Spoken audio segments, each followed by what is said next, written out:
As we become more connected to each other over the internet, we increasingly become a single organism of information and action.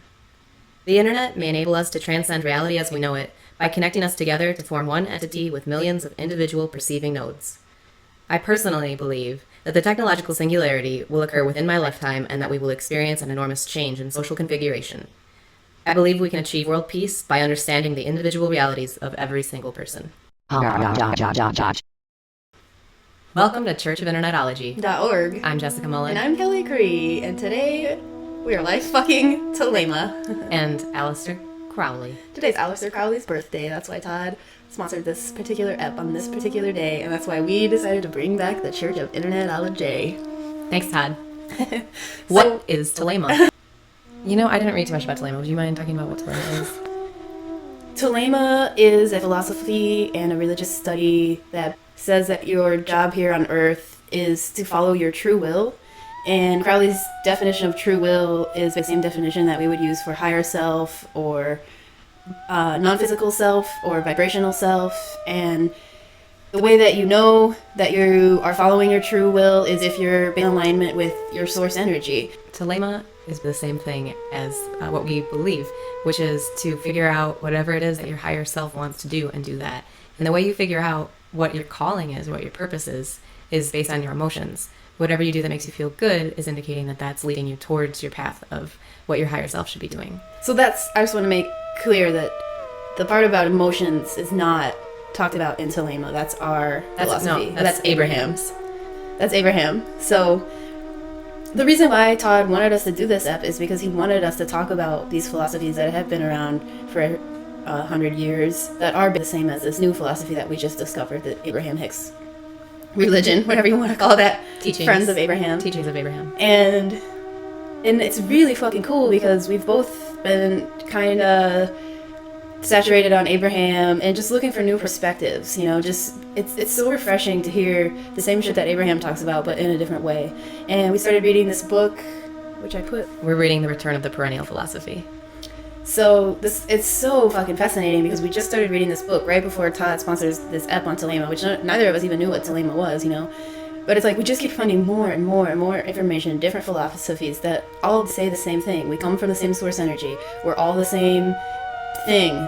Your purpose in life is to connect with that inner source energy part of yourself and feel good. I mean, all of these things say the same shit. Now we're going to read the 4 duties of Thelema.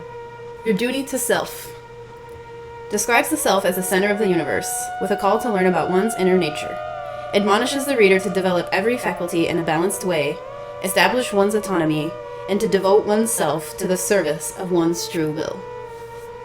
So we've already covered that. You are the center of your universe. Everyone is the center of their own universe. Everything's in your head. You create your reality in your own head. But it's so important to service yourself first because you can't help anyone else until you yourself are, until you love yourself. Until you're following what it is you were born to do.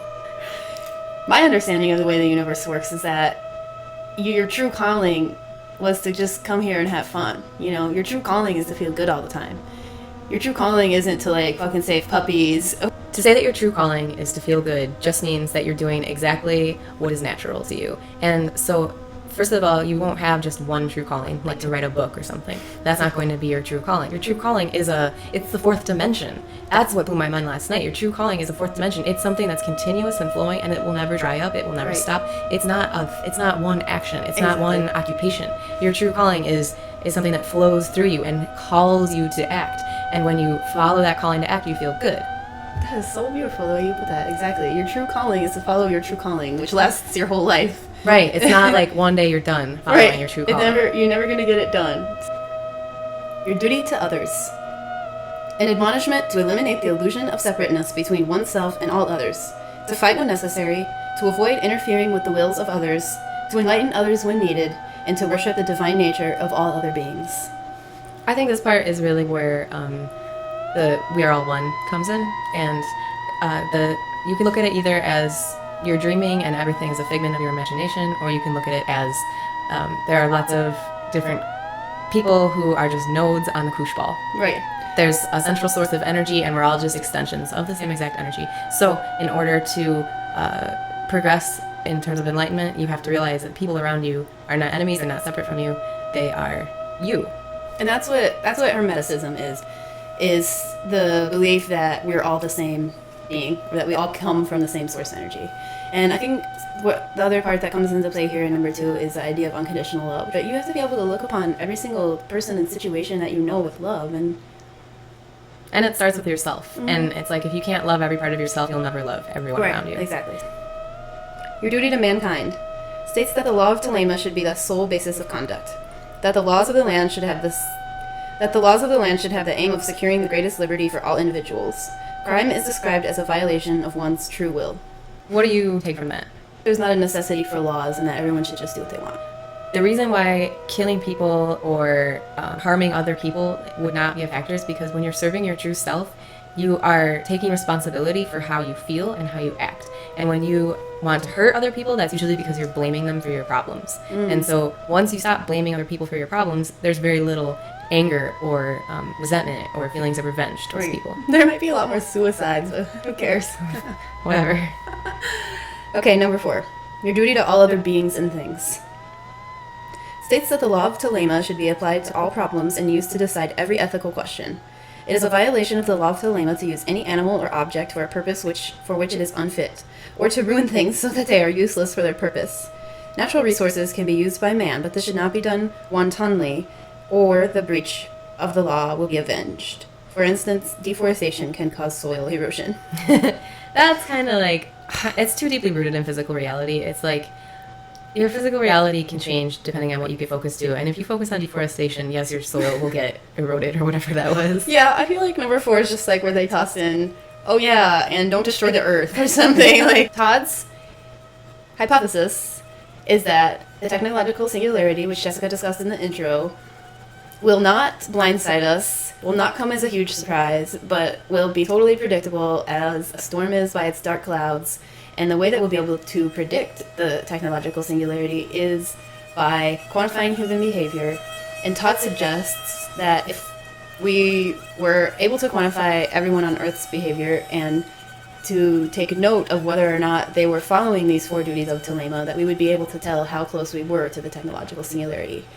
His hypothesis is that 91% of people should be mostly following these duties, and at that time the technological singularity will be able to occur. His hypothesis is that the technological singularity will not be able to occur until the world is a so-called better place. Okay, so here's what's wrong with that. He is waiting for other people to make something that he wants happen. I think that it's a great hypothesis until he starts saying that the world has to change in order for the singularity to happen.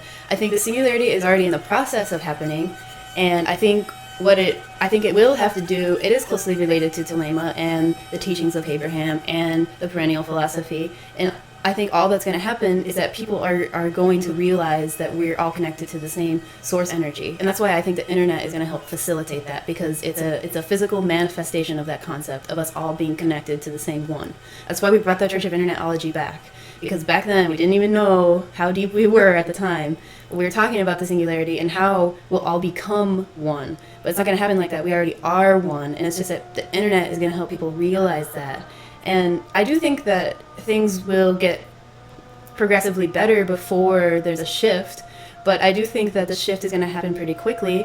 And I do think that the shift, whatever the shift is going to be more and more people realizing the power of their minds. Our physical consciousnesses have gone through periods of very much understanding the perennial philosophy, and right now we're at a period where we're very deeply rooted in physical reality, and we're not very focused on directing or creating or manifesting our reality. We're just accepting what's already physically there. And so right now we're in that cycle right now, which it's coming towards the paradigm shift when we go back to most people understanding as a fact of life that we can control our reality, manifest what we choose, and control the physical world around us with our minds instead of having the physical world around us control our minds. Exactly. And I think the singularity is already happening. And I think once it gets to 51%, I think once the dominant way of life is this way of life, that's when it's going to snap. And the whole earth is going to be green, and there's going to be rainbows and unicorns everywhere, and we're all going to fly and teleport and morph our bodies into weird things like loot boxes. And eat pizza. So Todd, thank you for the amazing show topic. We are so much more enlightened than not. Thank you so much for the suggestion. And Todd, no one else is going to make the singularity happen besides you. The world is not broken. Only you can control your reality. So let's start looking for those positive aspects. Thanks, Todd.